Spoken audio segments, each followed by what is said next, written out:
দুলিয়াজানত আটক কৰা হয় 2 বলেৰো চোৰক। নগাঁৱৰ পৰা প্ৰবঞ্চনাৰে লৈ আহিছিল AS02AV9300 নম্বৰৰ এখন বলেৰো।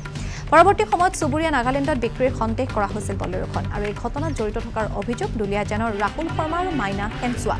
2 যুৱকক আৰক্ষীয়ে আটক কৰিবলৈ সক্ষম হয়। নগাঁৱত বলেৰোখনৰ চালক ৰূপে কৰ্মৰত আছিল ৰাহুল। মালিকক দুদিনৰ বাবে ছুটি বিচাৰি বলেৰোসহ দুলিয়াজানলৈ বুলি আহিছিল ৰাহুল শৰ্মা।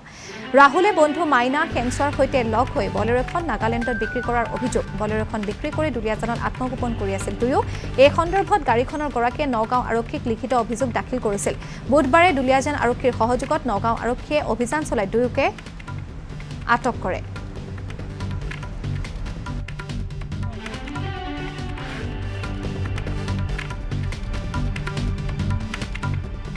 ড্ৰাইভাৰ আছিলে তাৰ মাকৰ অসুখ বুলি কৈ গাড়ীখন তেনেকৈ আনিছিল। দুদিনৰ পিছত মই জিপিএছত চাই আছিলোঁ।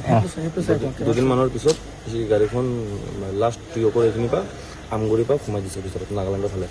এতিয়া নগাঁও পুলিচ আমাৰ আহিছে, দুলিয়াজান পুলিচৰ লগত মানে কণ্টেক্ট কৰি তেনেকৈ মিলি আজি ইহঁতক দুজনক ধৰা হৈছে, দুজনক উঠোৱা হৈছে। কি নাম?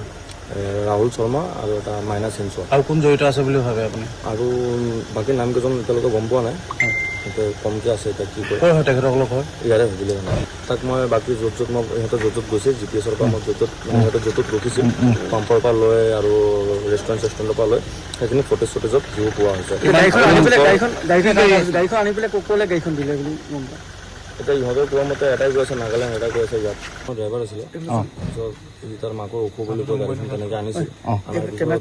দুদিনৰ পিছত মই জিপিএছত চাই আছিলোঁ। দুদিনমানৰ পিছত সি গাড়ীখন লাষ্ট টিয়কৰ এইখিনিৰ পৰা আমগুৰিৰ পৰা সোমাই দিছে ভিতৰত নাগালেণ্ডৰ ফালে।